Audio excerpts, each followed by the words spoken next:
Hey, what's going on, y'all? It's Pete Olson, the Montana Silver Stacker, and I've got my biz partner Jim Lewis here Hello, everybody.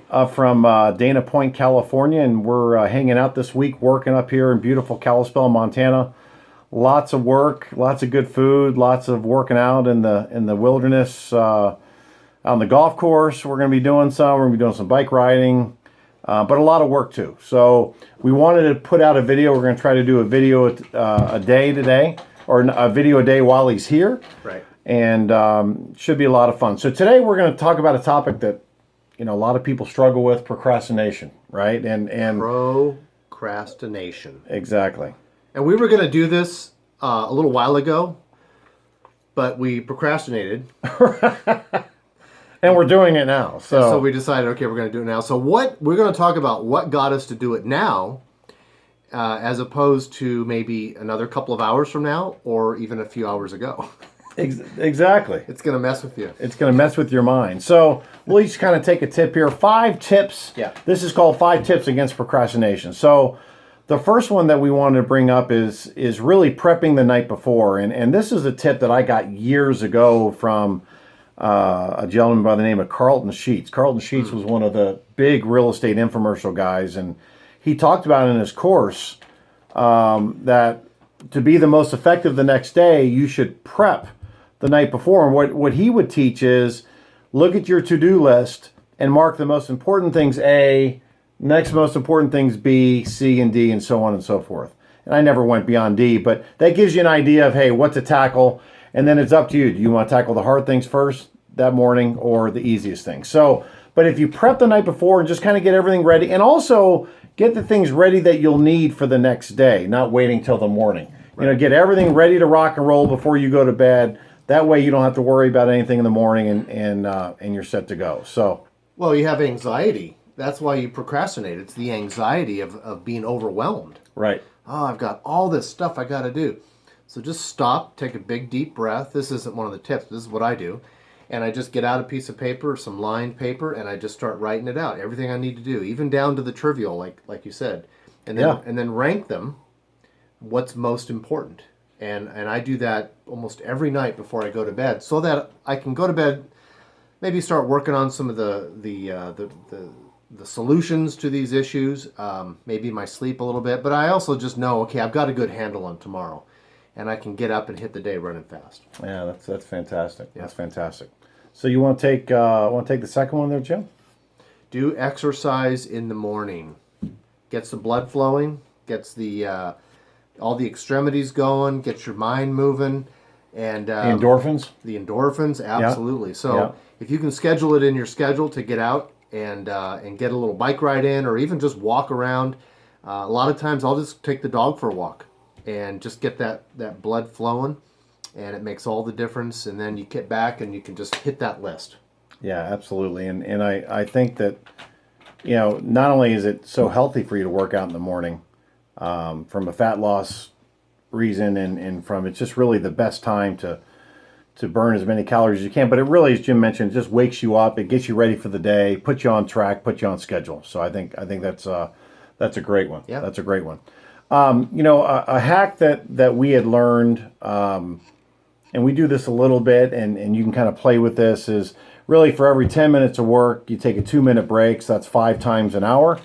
And you'll really end up by skipping the break. So, but it gives you just kind of a general rule of thumb to kind of refresh yourself for 2 minutes and then get back at it. And then another thing that people recommend is really making, when you do take your break, make a break agenda. List of things you like doing during the breaks. You surf the web, open your Facebook, talk to your family, talk to your spouse, whatever the case may be. I use this. Yeah, that's great. So it's a Fitbit. You've got one. Yep. And we keep track of our steps, but this thing buzzes me. I don't know if you knew that. It buzzes me about every, half hour, 45 minutes. And it says, go take a walk, go take some steps, especially if we're sitting down a lot. Right. And that kind of forces me to remember, oh yeah, go take a quick little break, go walk around, play with the dog, whatever. I mean, we have the luxury of working from home, obviously, right? And what a beautiful thing, because then we can do our own schedule, do our own thing. And when we take that break, do whatever it is we want to do, not have somebody else dictate for us what we have to do. Yeah, that's great. And it's great having little tools like that, like the Fitbit, Yeah. to give you reminders. That's awesome. That's awesome. Go ahead, Jim. You want to take this next one? So the next thing to do to eliminate that procrastination is just set up mini tasks. Now, what do I mean by that? So divide the project. If you've got this big project, divide it into multiple steps. Okay, so that, they say, how do you eat an elephant? Well, one bite at a time.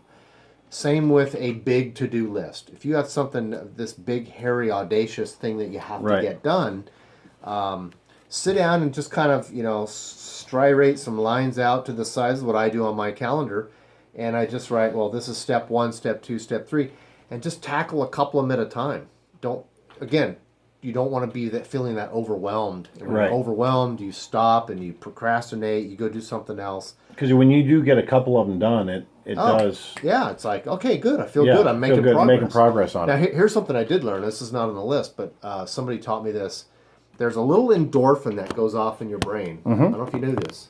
When you actually take pen to paper or a pencil and you finish the task and you physically draw a line on your paper. Some endorphins are kicked out. A little bit of endorphin, and it's this little satisfaction thing going on. Try it. It actually works. So I have my list, and even if it's something as stupid as taking out the trash, I put a line through it after I do it, and you start doing that. You just feel like you're accomplishing something, and you get momentum. I like that. Yeah. I really like that. Let me draw a line through that. Hold on. Yeah, please. Get that through. Okay. You're done. You feel better? Oh, I feel great. Guys, another couple set deadlines for your tasks, right? So dreams are just goals with deadlines. Right. So, when you feel a little pressure getting something done, it can be really helpful in getting things done as opposed to pushing them off. So having deadlines set and scheduling your chores. Make a list and stick with it, and when you have that list, put it somewhere that's visible that you're going to see, whether it's on the kitchen refrigerator or your mirror in the bathroom or your office desk or whatever. Schedule your chores. Make a list of it. Cross them off, as Jim was just saying, and that's always a great thing. Want to take the last the chores one? around our house, I put them on a list. Okay. And then I put them under the door of my kids' room. So they do they just ignore that, or pretty much? I figured they're sleeping. Yes. Here's another idea, and that's work outside the home. Go to an office or a library, or we like to go to like a coffee house or Starbucks, and grab their Wi-Fi and sit down there, and don't just daydream or whatever. Just sit there and start knocking stuff off, and get out of your environment for a little bit. That's such a great topic there. Both of us are real fortunate. We both have big, beautiful home offices with great views. But at the same time, though, even though I have complete seclusion here, concentration, I occasionally will go. In fact, I was just talking to my older brother about this. Go to City Brew, our coffee house here, and go work for at least half the day. And what it does, it kind of gets you out of your environment. You get to network a little bit, meet new people. It's a good change of scenery, which I think is a good thing for you and kind of make you more alert. And I've made some retail sales there doing that. And so it's just a good, when you have a change of venue, I think it's a good idea. Yeah, it just sort of refreshes your whole mentality a little bit. Yeah. Keeps things, fresh and new. And they talk about your atmosphere. So redecorating your room. You going to redecorate your room? I don't know about that one, but just switching things up. And I think whether that's a new monitor or a lot of people like to change colors or arrange the furniture a little different way. I know you just moved into your new office and you kind of arrange things the way that you like it, and it may be something just as simple as getting a beautiful, gorgeous thick throw rug from Costco or something like that. I changed the wallpaper on my computer. Okay, I mean something as simple as that. I mean it's something different to just to take the boredom out of it and help you keep fresh. So you can tackle your thing. Yeah, and they say decorate with red, and if you look at my walls, the side walls are red and blue. Blue fosters creativity, so you can take that for what it's worth. But The other thing they talk about too, Jim, is no mobile devices on your desk. What? Oh, sorry. Shoot, that's right. No mobile devices. It lets you focus on your work without interruptions. And one of the things you and I talk about is when we're making our dials and we're recruiting, we turn off, the Facebook and all the social media. And if people are calling, it's just going to go to voicemail because we're not going to answer. We're going to get through the dials and get through the work. Yeah. And that's really important. Distractions. It's try to limit those. Terrible interruptions and distractions. So, guys, we hope that you enjoyed that list, and I think it's some good takeaways there, and can definitely make you more productive. And if you guys like this video, please give it a thumbs up. Please subscribe to our channels, and feel free to comment below. And if you can, share it with some of your other networks, social media networks. We really would appreciate it.